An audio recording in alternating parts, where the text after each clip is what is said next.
Hi, welcome to One on the Page. I'm Scott. It is time for our July wrap up.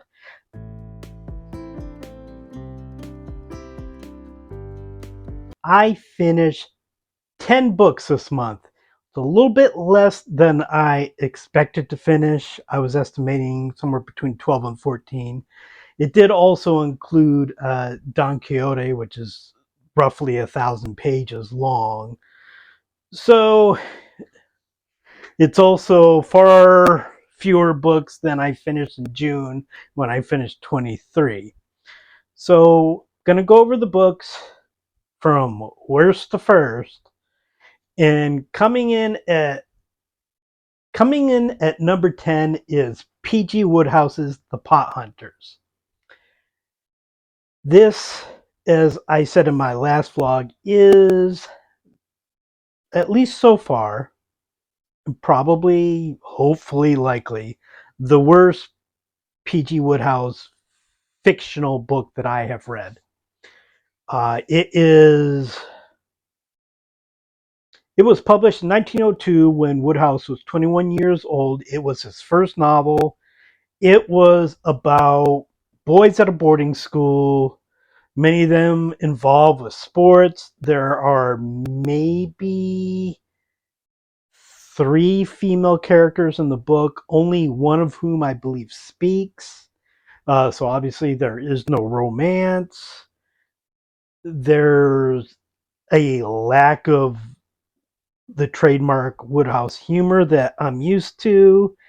The plot is about some sports cups being stolen, and there's a huge cast of characters, some of whom disappear for chapters at a time.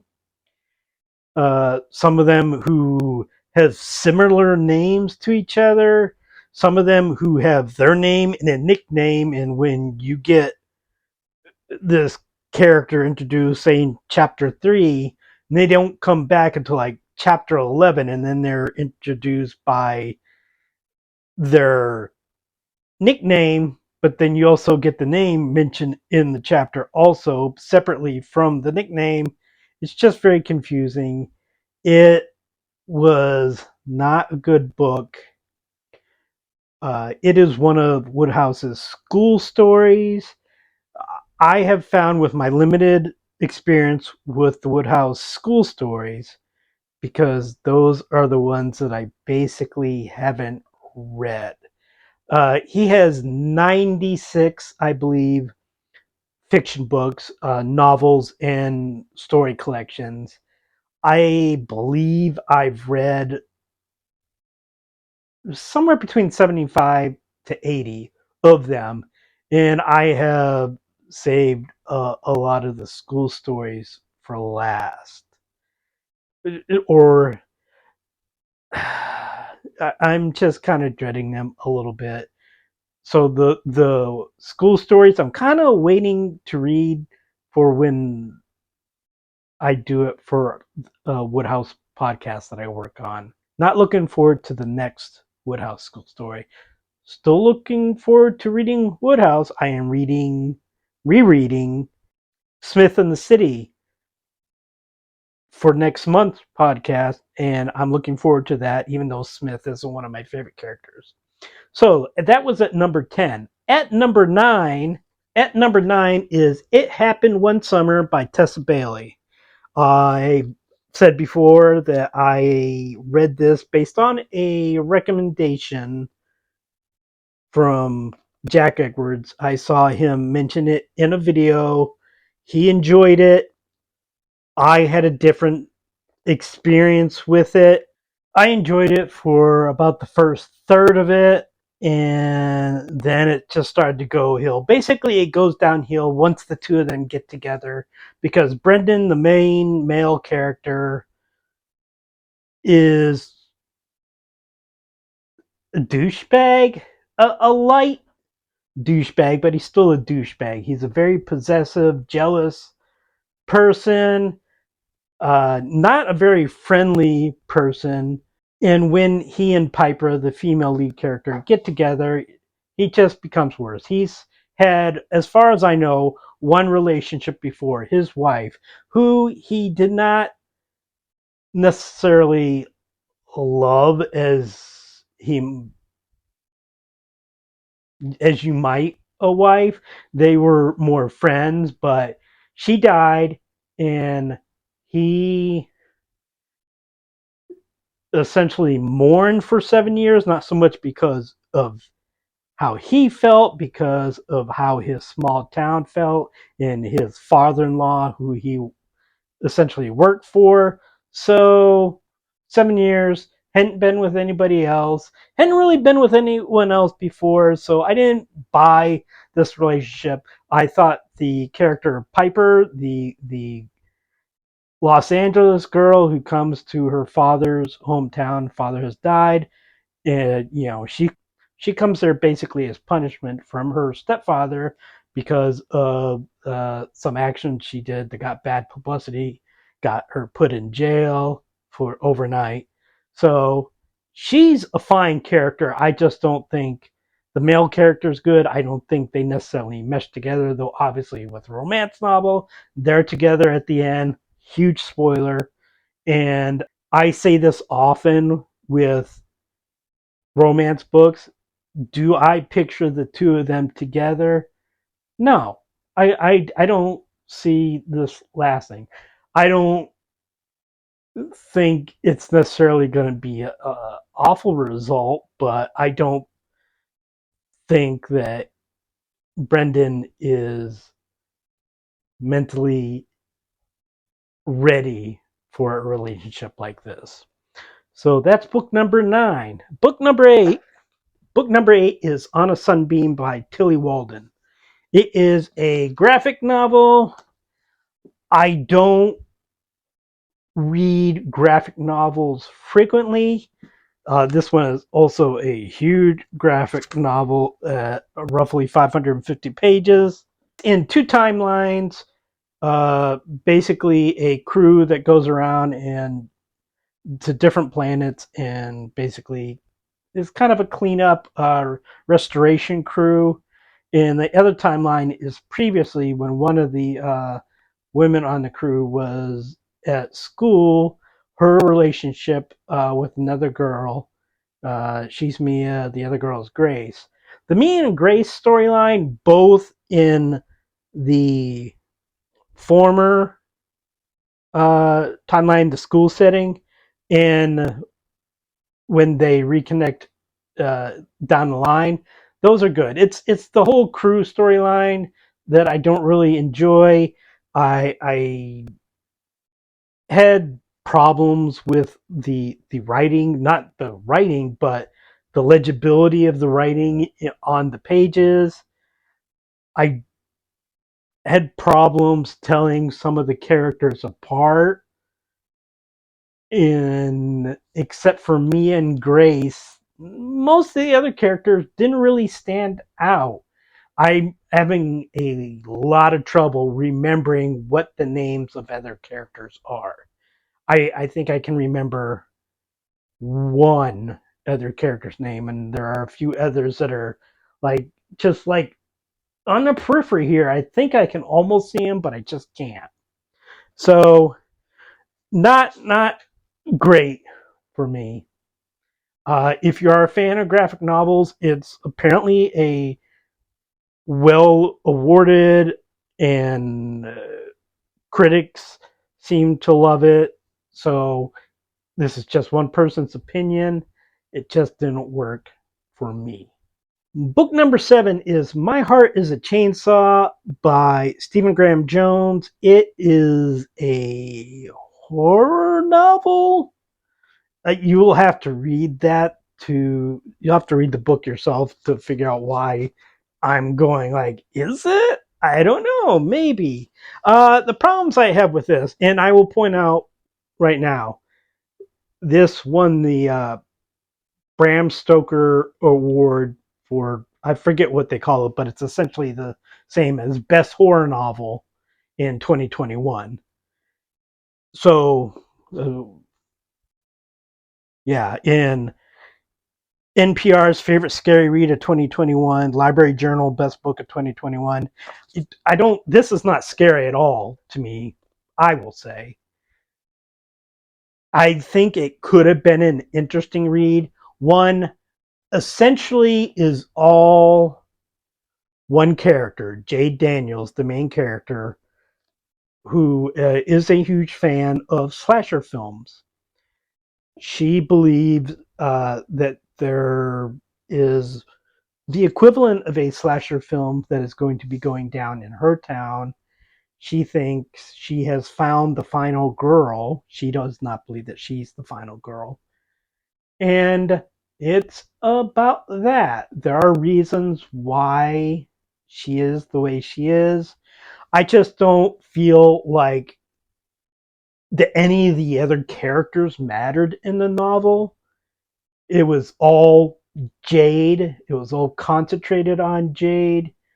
And by the time I got to the end, I was just like, oh, okay. I don't think it's a horror novel, a psychological novel, maybe. There are horror elements in it, of course. I will say, not a spoiler because it didn't happen, but I was going into it after the first, I don't know, 50, 100 pages, thinking that, oh, Jade's going to end up being the killer, and I wasn't going to like that. I will say that is not the case, but I don't like the ending either. Uh, he has other books. A, another one that's quite well liked critically is, I believe, called The Only Good Indian, which is another horror, I suppose, novel that features a Native American. Jade is Native American. Um, I have read about it. I don't know if I will like it. I will have to say, I used to be a huge fan of horror novels.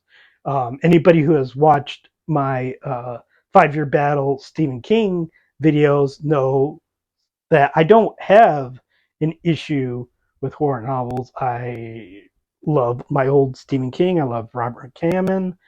I have read, don't really like Lovecraft. I love Poe, um, some Richard Matheson, Peter Straub.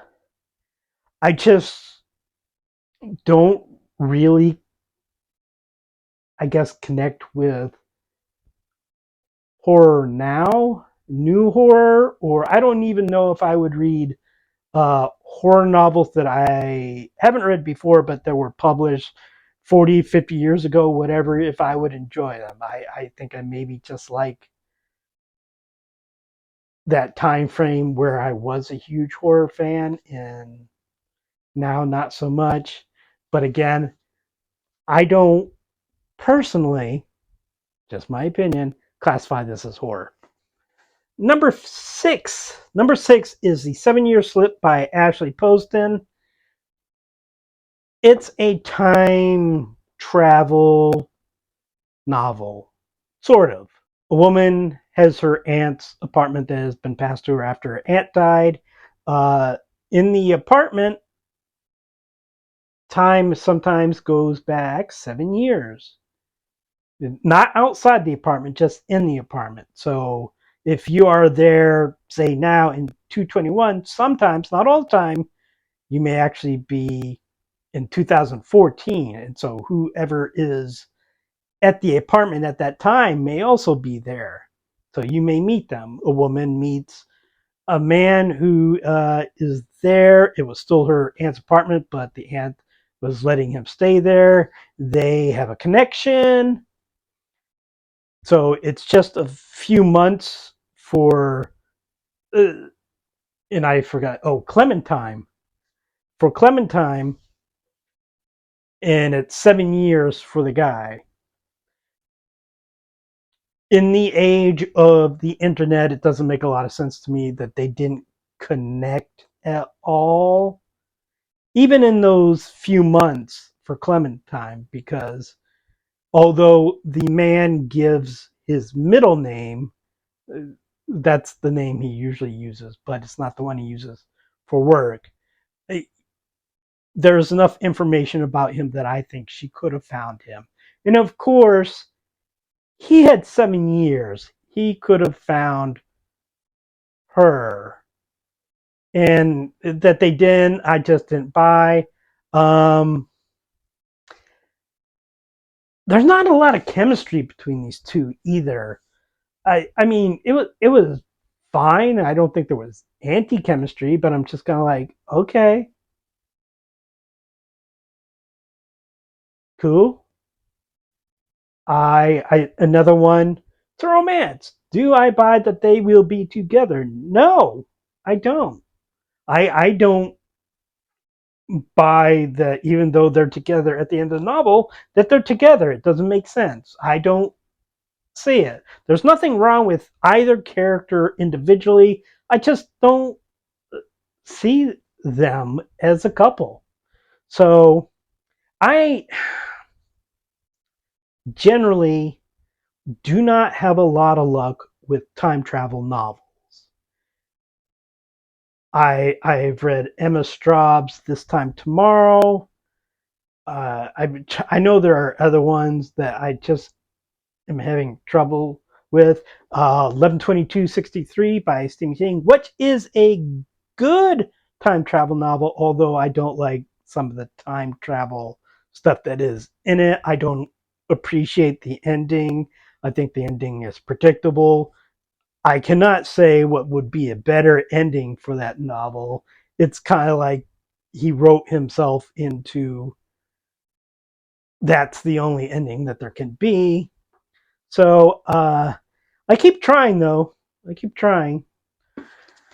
Book number 5 is Horns by Joe Hill. I have read this novel before. This is the one novel this month that I have read before. I'm doing it for a book club that my family does. I picked the book for this one. This is what I picked. I made a huge list and I made a video about it, about picking the book. I haven't read this book probably in at least a decade. I feel like I thought I enjoyed it more than I did enjoy it.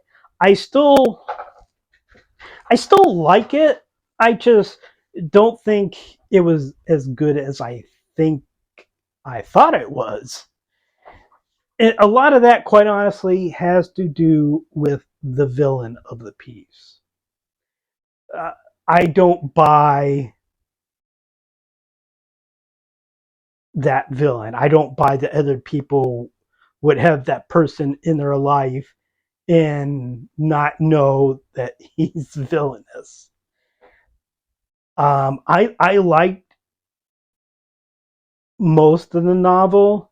It got kind of repetitious at the beginning because Ig Parrish, the protagonist of the novel, grows horns on his head, which makes people around him tell him their darker thoughts, and he can talk them into doing stuff as long as it's something that they would have wanted to do anyways. There may just be a reason why they don't do it, like I don't know, being a member of society. Um, that got a little bit repetitious for a while, but I like the whole story of Ig and Marin, his girlfriend. His girlfriend was murdered. You know that on the flap. I'm not giving you any spoiler stuff. He did not do it, although people do think that he did it. That stuff you know either by the flap or the first chapter, so I'm not spoiling anything for you. And we find out who did do it, and Ig tries to get revenge. And it goes down a different route. I'll be quite honest. If it wasn't for the villain of this piece, I would have ranked this higher. I enjoyed everything besides the villain. It's just after a while, the villain took more center stage. He's actually the main character in one section of the book. There are 5 sections of the books, and in the fourth one, he kind of takes center stage for a while, and I kind of just forced my way through that book. He has other books, and as I've said before, and I will say again, if you're a fan of Joe Hill, if you're not a fan of Joe Hill, check out Pop Art in 20th Century Ghosts, a short story, one of the best short stories that I have read. At number 4 is the collected short stories of Guy de Maupassant, Volume 3. I enjoyed the first collection, didn't as much enjoy the second collection, but so far I think Volume 3 is the one I enjoyed the most, even though Volume 1 had the best short story uh, that I've read by Demu, that I've read by Guy de Maupassant so far. Uh, he has 13 collections. He has 13 volumes in the short story collection. I've read 3, so I'm not even a quarter of the way through.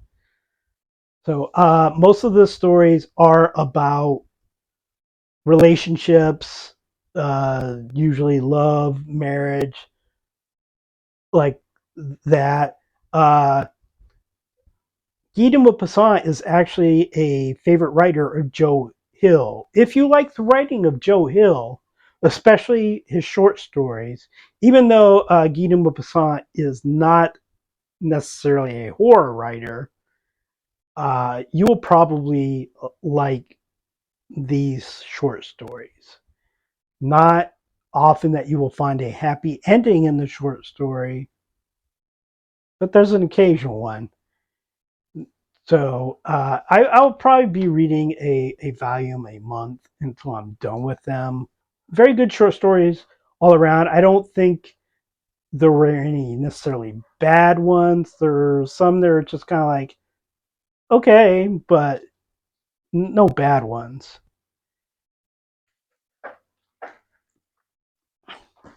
Book number 3 is Under the Whispering Door by T.J. Klune, which quite honestly, I will tell you, when I first started reading this, I did not think it was going to be in the top 3.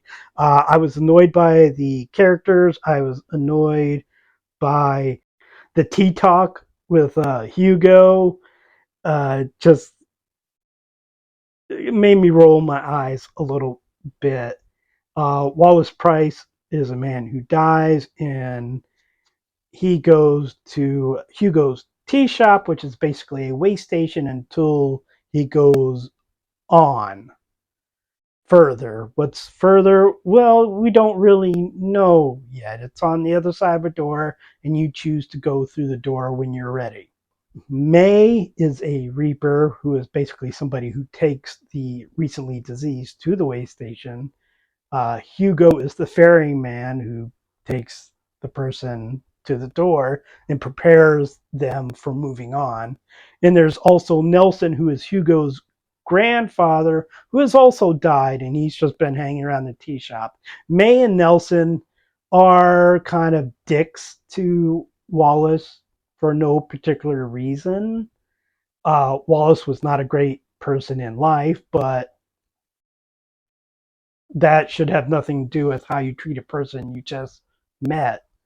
So that bothered me for a while. Eventually, the relationships got better, and I enjoyed the book overall. It's just the first 150 pages or so, it was rough to get through because I was just annoyed with the characters.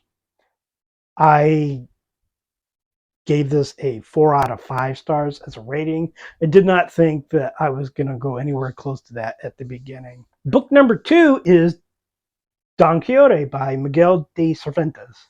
I've basically been reading, listening to it on audiobook for well over a month. It was 39 hours long, roughly 1,000 pages or so. It is actually 2 novels that the author published 10 years apart. The first one is probably the one that people know the most about because it includes the tilting at windmills. I did not like the first part as much as the second part. The first part was very repetitious, just a bunch of Don Quixote getting his butt kicked and thinking it's okay because his mind made him think so because he's mentally ill. I won't go on my rant about how people apparently treat them mentally ill during that time. Part two was far more enjoyable, I think, because Don Quixote wasn't necessarily the protagonist that he was in the first part. I think it was Sancho Panza, and I think that made for a better novel. You can get a lot from both parts. Just if you are reading or listening to this, just be prepared that a large section of part one is going to get repetitious. He really hammers the point home there. But then it starts talk about other characters, which got my interest back up again. And then part two is just pretty good all around. I don't really like Don Quixote as a character. I don't think we're necessarily supposed to like him. I really do love Sancho Panza as a character. And it's a good novel. Number one is Red, White, and Royal Blue by Casey McQuiston. I don't know what made me pick this up. I just picked it up at a store while I was shopping. I had seen stuff about it before, but even though I've read, I don't know, like 4 romance novels this month, romance novels wasn't really a thing I was reading until I did my I read romance novels video a couple months ago. But I really liked it. About the son of the American president and a prince in England, and they start a relationship. And it kind of goes over all the problems that might occur with that type of thing. I thought the writing was good. I thought the situations made sense. I thought both characters were written pretty well. Neither one of them was too good to be true or a douchebag that made you wonder why anybody would want to be with them.